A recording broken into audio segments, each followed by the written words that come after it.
To pick up where we left off on the last video, I did a few things while we were away. First off, I set up a chart here, and this chart just tends to help people out. Put the negative square root of 27 on it, the negative 3 on it, 0, 3, and square root of 27. Those are all of our values that are either critical numbers, points of inflection, or places where either the function can change from increasing to decreasing, or the function can change concavity. So here we are, and what I'm doing in here is I'm going to take each one of these intervals and kind of consider what's going to happen in there. Okay, so from 0 to negative and square root of 27, I know from the first chart that the graph will be increasing there. And I also know from here that this is going to be concave down.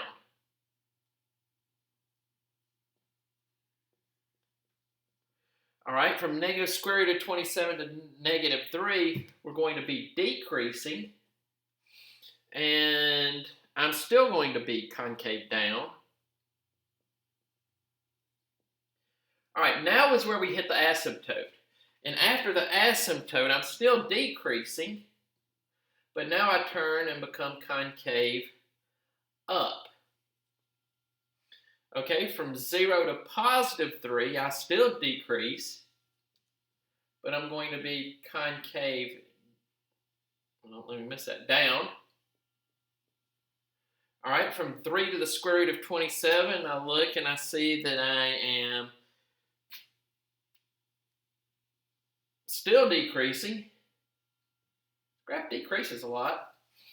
And I am going to be concave up.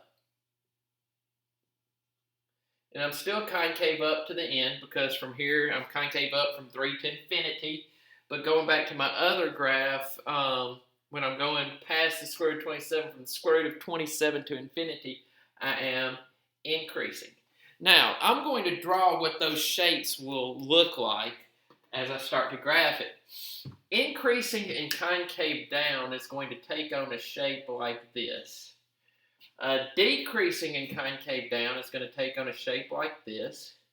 Decreasing and concave up is going to take on a shape like this. Decreasing and concave down again takes on this shape. Decreasing and concave up is going to take on this shape. And then increasing and concave up is going to take on this shape. So I'm going to kind of mesh those shapes together to form what I need as my result. So let's look at our graph. The first thing I'm going to do is plot my asymptotes and my intercepts.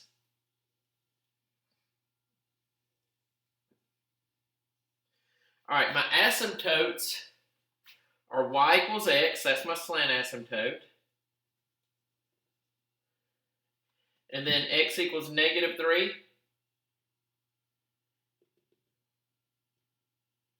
And x equals positive 3.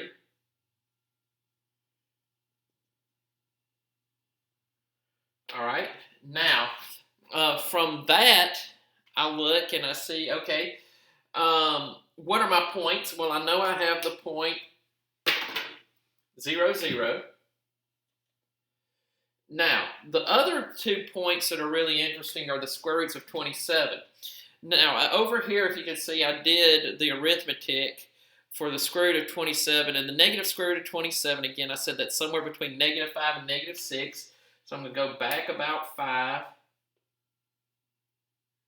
and I'm going to go down 7, 0.7, so it's going to be somewhere right in here. And then likewise, when I go over the square root of 27, I'm going to go up about 7, so that's going to put me right in here. Okay, so now let's fit it.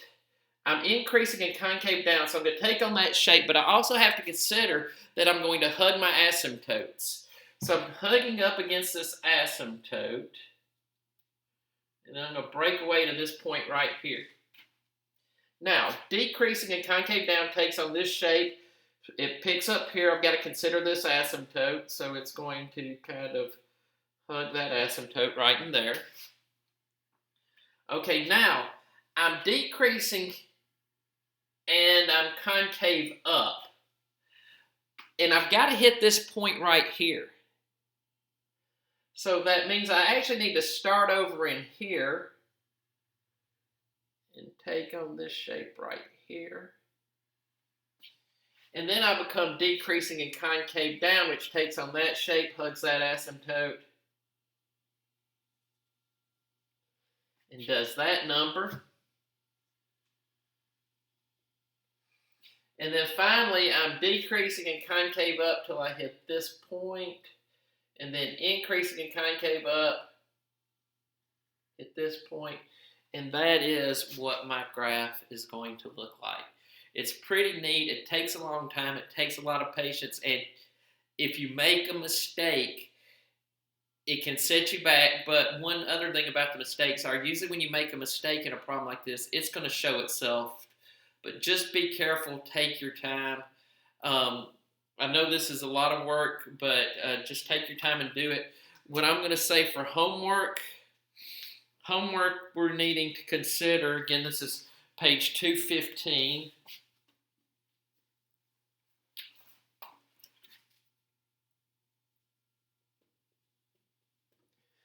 And I'm going to say,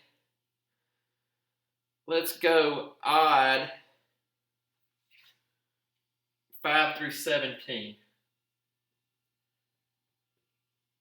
Again, all of these answers are in the back of the book. Take your time. This actually, the problem I just did for you was problem number 14 from that. So I picked an even one for that reason. For 2 reasons. One, if I made a mistake, you'd never know it because you can't check it in the back of the book. Well, you can't check it in your graphing calculator. But anyway, there's not a mistake here. So, hope this goes well for you. Again, thanks for your patience with my videos. I hope that they are paying off. Hope that the Khan Academy videos also paid off for you. I know it's not the most exciting thing in the world sitting here and listening to me on video. So, if you have a hard time going to sleep at night, just play my video and you'll be asleep in no time.